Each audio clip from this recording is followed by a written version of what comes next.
meeting. At this point, I'd like to welcome, I see Johanne has joined us, Johanne Blenkin, who is the chair of the board of LiRN, as well as Theresa Leitch, who is the managing director for LiRN. They will be here to give a little bit of information about where LiRN is. Some good news I think they'd like to remind us of again about the budget being approved and what the additional asks were for, and I'll be here with them to answer any questions as well. So with that, I'll turn it over to Theresa and Johanne. Thank you very much, Nathan. It's a pleasure to be here. All I can say is last year was a bit grim, and what a difference a year makes. Not only are cases down with COVID, but we've also got some additional funding now to really start to get the library system back on track. And so we're very pleased about that. What I'm going to talk about very briefly is just what the board's doing, and then turn it over to Theresa, who's got a lot more information and can answer more questions than I can, and we'll both be available for questions. So our focus for the board's perspective over the last year has been to get our strategic plan up and running, to work on some of the policies that the auditors recommended and other policies, board policies, so that we are just about ready to launch a board handbook, most of which will be up on the website. And that working with that gave us a focus, and we can now work steadily on a plan. I would like to say how much we appreciate everyone who has worked with us, from FOLA to the librarians to some other stakeholders in the LSO. Everybody has been incredibly generous with their time, and we could not have done this without that. So it's been a real pleasure to, there's been some bumpy bits, as there always are when you're trying to work in a collaborative environment, and especially given all the tensions of the last year, but we all worked through them. And I think we're establishing good working relationships that we will continue to work on and continue to work with. So the budget ask was to reinstate prior to the cuts, plus add some cost of living, although the cost of living is not quite what the inflation rate is now, but that's another story. And then to put some transitional funding in, because one of the things that our data collection showed was that a lot of the IT infrastructure, the computers, were out of date, and that we also, in comparison to other provinces, were lacking a bit in terms of access to electronic products. So that's where a good chunk of this transition budget is going. And I think now I am going to, the other thing we're doing right now is that we're also recruiting for 3 directors. 2 of our directors are sole practitioners, and COVID had a huge impact on their practice, and one of them has just had a new baby. So their time commitment is now very constrained. And the other was an accountant who sits on multiple boards and just couldn't do it anymore. So it's nothing that it's just the usual issues around work commitment. The other thing that I would like to say is that getting this up and running and getting things launched has been a phenomenal amount of work for the staff, for the board, for the librarians we've been working with. And I think I'm always reluctant to say we've turned a corner, but I think I can say that now, that we've now got a baseline of information. We've actually got some funds to do things with, and I think that we can now get into a more regular plan of just steadily working away at it. There was a long transition from library code to LiRN, so there were a lot of gaps to fill, and I'm pretty sure that we're now through that and coming out the other end in fairly good shape. So with that, Theresa, I'm going to turn it over to you. Thank you, Johanne, and just want to extend my thanks to Bill and everybody else for inviting us to be here today. We appreciate the time to talk to everybody directly.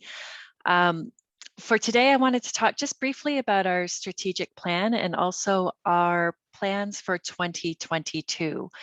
So as many of you probably already know, LiRN finalized its strategic plan in the summer of 2021. We did spend a lot of time consulting with the libraries, librarians, library staff, various other stakeholders, including FOLA, We collected and analyzed a substantial amount of data, and we engaged in a bunch of research about similar courthouse library systems in similar jurisdictions, overall law library trends, and the impact of the pandemic on libraries. So we had a good deal of information to work with, and we're really happy with the end result being a strategic plan that's grounded in 4 top priorities.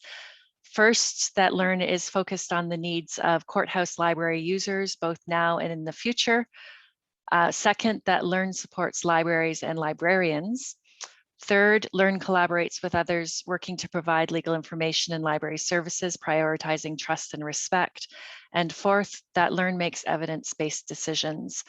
So these are the principles that we took with us and underpinned our approach to developing and presenting the 2022 budget. And as Nathan alluded to, we did have good news about that. We were thrilled to report that the budget was approved by convocation at the end of October. As Bill and Theresa pointed out, that's not done and dusted. We will be continuing to be looking for ways to shore up our budget and provide the data and the evidence that this money is continuing to be needed, that we're making good use of it. We want to show some return on investment, that sort of thing. So, while we're celebrating that victory, we do acknowledge that there's still a lot of work ahead of us to make sure that we don't take another step backwards. And as Theresa alluded to, we do have an eye on the upcoming election to sort of keep our eyes on the landscape there. For the rest of my time today, I want to talk to you about the budget, but mostly about the major projects that we're planning to do in 2022 that we're now going to be able to pursue because we have some money to do that. Under the operational budget, we were able to increase the grants to individual libraries. We took a different approach to, I believe, what has been done in the last several years while we were transitioning to LiRN, and we didn't take a one-size-fits-all approach to figuring out what those grant increases should be. Rather, we worked with each library based on a budget that they submitted and took into account the impact of centralized electronic resources that we're planning to launch and centralized computer purchases. So now we've communicated the grant amounts to each of our libraries, and we've been meeting with each library that's requested a chance to confer about their budget and grant in detail. We've been doing that for the past couple of weeks, and it looks like we'll be wrapping those meetings up early next week. But of course, that's not going to be the end of our discussions with libraries about budget matters. Going back to our key principles like supporting libraries and librarians and making evidence-based decisions, we will be continuing to work with libraries over the course of the year as needed as they manage their budgets and their grants. So it's going to be an ongoing conversation with our libraries and librarians as we go through the year.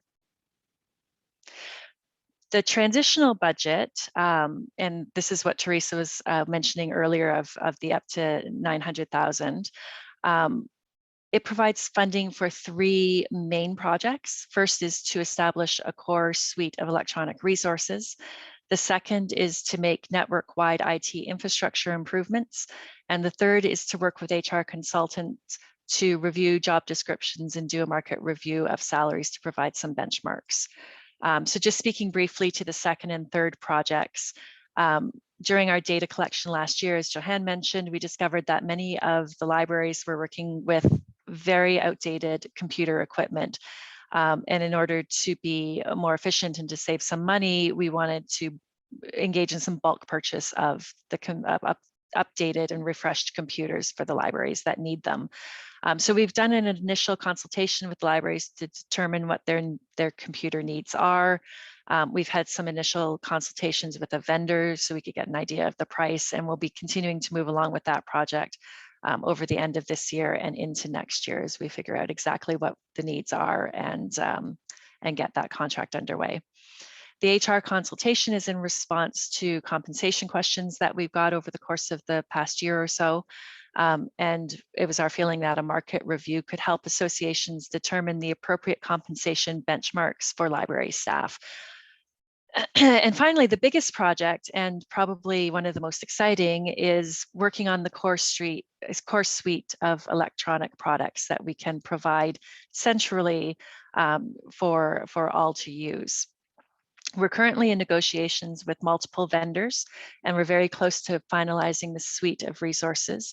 What we know for sure is that it's going to include LexisNexis Practical Guidance, certain modules of Westlaw Next, and Irwin Law Books Online, which is through a platform you may be familiar with called VLEX.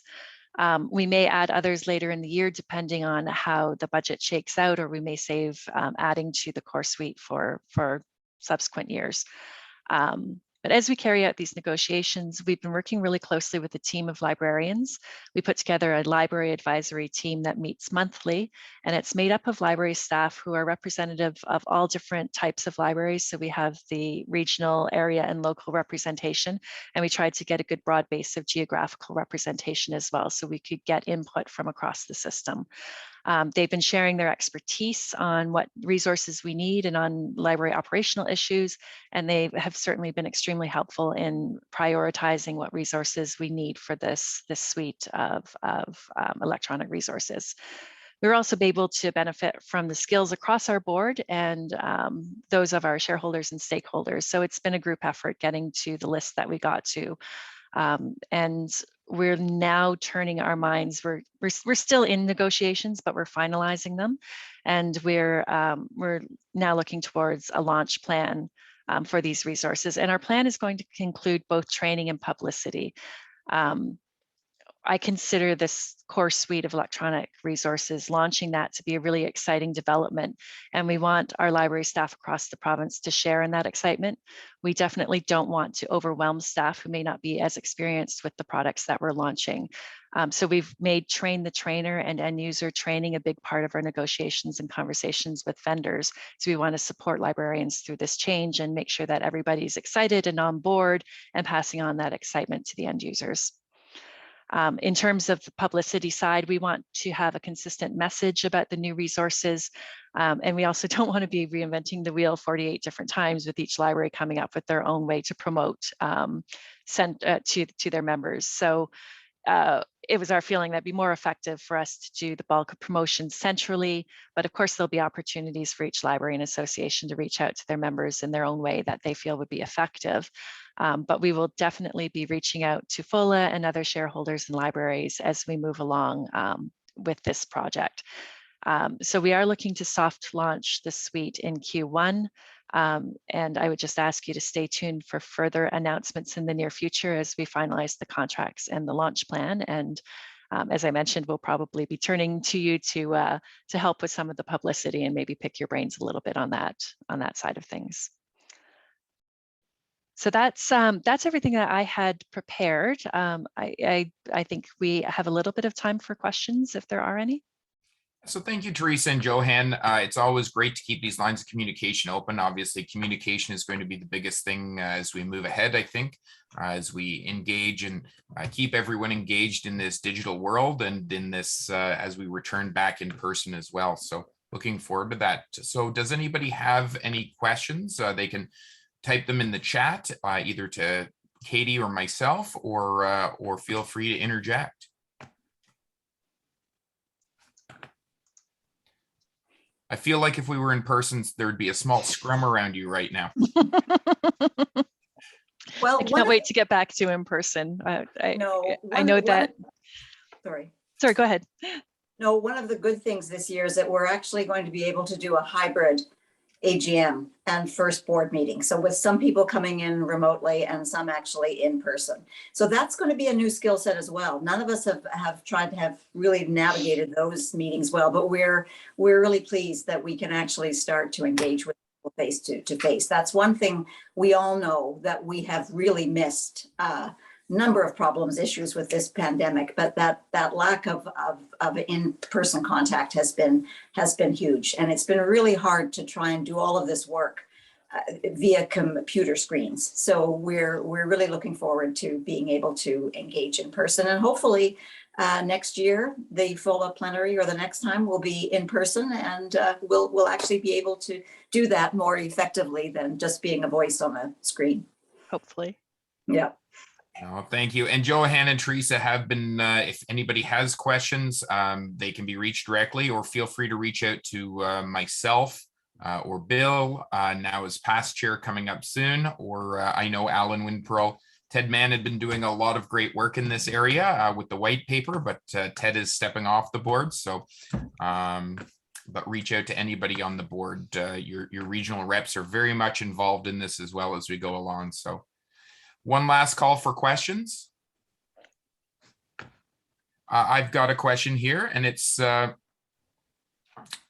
question is it correct that in circumstances where association libraries already offered the services in the electronic suites that they will face a corresponding clawback of their funds for the amount that would be offset? When we were determining the grants, we took into consideration the resources that we thought we were going to be centralizing. So the grant already reflects that, but it was sort of a bit of an estimated amount because we were still working with the vendors on pricing and exactly what that suite would entail. So we'll continue to work with the libraries about that, but I think that we're fairly close. And we're also coming to terms a little bit earlier than we thought we might be able to. So what will happen for those libraries that already have the resources that we're centralizing, they will not have to pay for those. And on the end user side of things, they'll see a sort of a seamless transition. So the login information and everything will stay the same. The billing behind the scenes, that LiRN will get billed for the centralized products. And if there's any sort of additional products that haven't been centralized, then the libraries would get billed directly for that. And the idea being that we'll continue to work with the libraries to make sure that there's continuity of those resources and that the grant amounts are appropriate to make sure that those do continue. So it's something that we've got our eyes on in terms of making sure that the grant money is sufficient to continue the resources. And so a follow-up question to that was that, so the contracts already in place with the local associations will roll in? Yes. Yeah, one of the points of discussion with our vendors has been to ensure that there's no penalty for the associations that already have contracts, that they can roll into our contract without any penalty fees. Fantastic. Any other questions for on the library front? Giving it that 10-second count in the head that I liked. I'm stealing that from Jane. So seeing none, I'd really like to thank Theresa and Johanne for the work they've done. Obviously, this year is a much happier year to come before plenary, and I'm hoping that next year we're much the same and that we can all work together. Every association has a duty to work together and talk to our benchers and lobby them to support and get behind LiRN, so that we can justify and make sure that the benchers know how important our libraries are. So thank you, Theresa and Johanne. Thanks for having me.